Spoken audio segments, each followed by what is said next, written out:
Bismillahirrahmanirrahim. Assalamualaikum warahmatullahi wabarakatuh. Balik lagi di penjelasan modul geografi kelas 10 ya. Berhubung sekarang ini kita masuk ke dalam bab baru yaitu dinamika hidrosfer. Ini akan menjelaskan mengenai modul baru yang baru saja Ibu share mengenai dinamika hidrosfer, tapi modulnya yang pertama ya, modul 1. Oke. Jadi nanti kita untuk video sekarang kita akan menjelaskan mengenai apa itu hidrosfer dan juga tentang siklus hidrologi. Oke, apa sih itu hidrosfer? Sebelumnya kan kita sudah belajar mengenai atmosfer, terus juga litosfer. Sfer itu kan artinya adalah lapisan ya, lapisan yang ada di bumi. Lalu hidros itu arti kata dari air gitu. Jadi untuk hidrosfer sendiri adalah ilmu yang mengkaji mengenai lapisan air di permukaan bumi gitu ya. Baik itu di danau, di sungai, di laut, atau mungkin salju, gletser, air tanah, air permukaan, maupun uap air itu. Yang penting ada di bumi, itu akan dipelajari nanti di hidrosfer, di bab hidrosfer sendiri. Oke, di bab hidrosfer itu ada yang namanya siklus hidrologi. Nah, apa itu siklus hidrologi? Sekarang itu akan lebih memperdalam mengenai siklus hidrologi sendiri, karena ini terjadi setiap harinya ya di sekitar kita gitu. Proses terjadinya hujan dan kembali lagi menjadi air gitu kan. Nah, siklus hidrologi adalah proses sirkulasi air yang dimulai dari tubuh air ke atmosfer, kemudian ke tanah, dan kembali lagi seterusnya gitu. Kenapa ini dinamakan siklus? Karena dia dari proses pertama sampai proses terakhir itu, lalu lanjut lagi ke proses pertama sampai terakhir, lanjut lagi. Jadi berputar, yang namanya siklus kan dia berputar ya.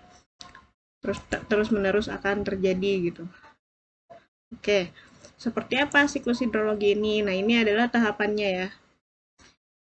Yang pertama itu tahapannya adalah proses evaporasi. Evaporasi itu kalau umumnya dinamakan proses penguapan.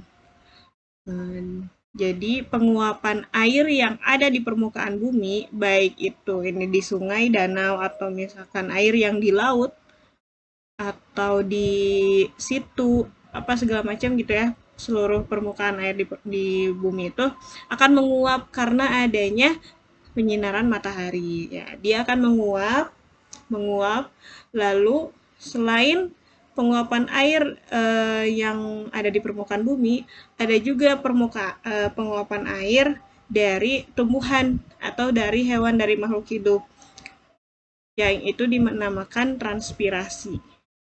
Ya, proses transpirasi itu jadi penguapan air yang dihasilkan oleh makhluk hidup termasuk manusia. Maksudnya itu adalah kayak seperti kita mengeluarkan keringat, lalu keringatnya itu akan menguap, itu bisa disebut dengan transpirasi. Terus juga tumbuhan kalau pagi-pagi kan suka ada embun tuh ya, dan dia itu dapat sinar matahari lalu menguap, itu juga namanya adalah transpirasi. Jadi ada evaporasi dari genangan air, lalu ada transpirasi dari makhluk hidup. Itu yang pertama, evaporasi dan transpirasi. Lalu air yang menguap itu akan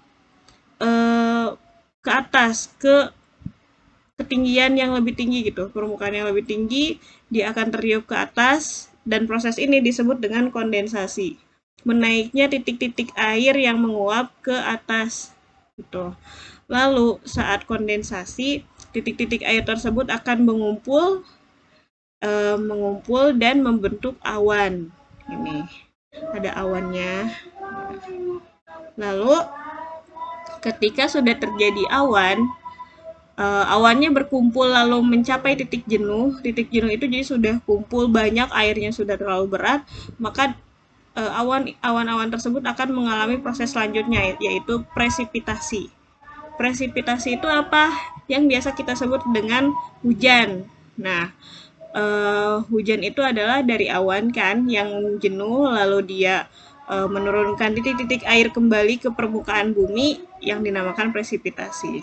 Nah, hujan itu akan turun ke permukaan bumi kembali dan mengalami 3 kejadian atau 3 proses. Yang pertama adalah yang namanya runoff. Nah, runoff itu air yang jatuh ke permukaan bumi tapi dia mengalir terus tanpa masuk ke dalam tanah. Biasanya runoff itu terjadi ketika dia menyentuh bagian-bagian yang tidak menyerap air. Contohnya menyentuh di aspal, atau misalkan di genting rumah, atau permukaan-permukaan yang tidak bisa menyerap air gitu kan. Jadi dia mengalir di atas permukaan air.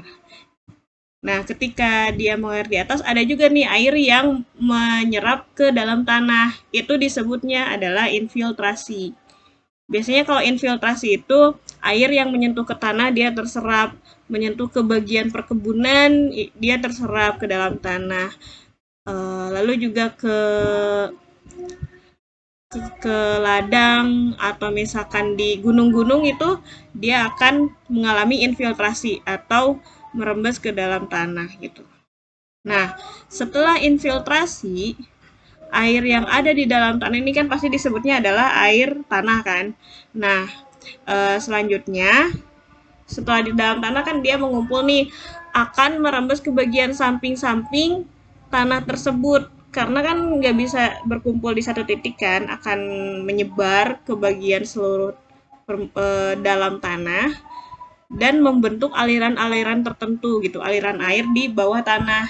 Nah, aliran air ini adalah proses yang disebut sebagai perkolasi.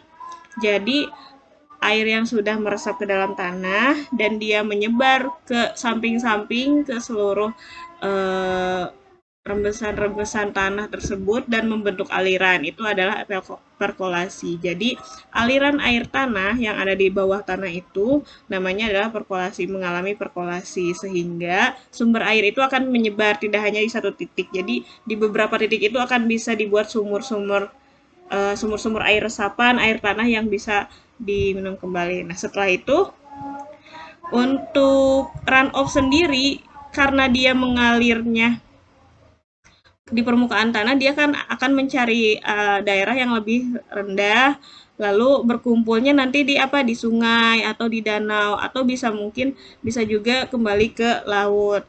Sama dengan perkolasi, ketika tidak ada yang mengambil oleh manusia gitu dalam bentuk sumur atau dalam bentuk mengambil air, lalu air ini pun alirannya akan berakhir di laut. Jadi sama saja. Setelah di laut, air tersebut akan mengalami evaporasi lagi.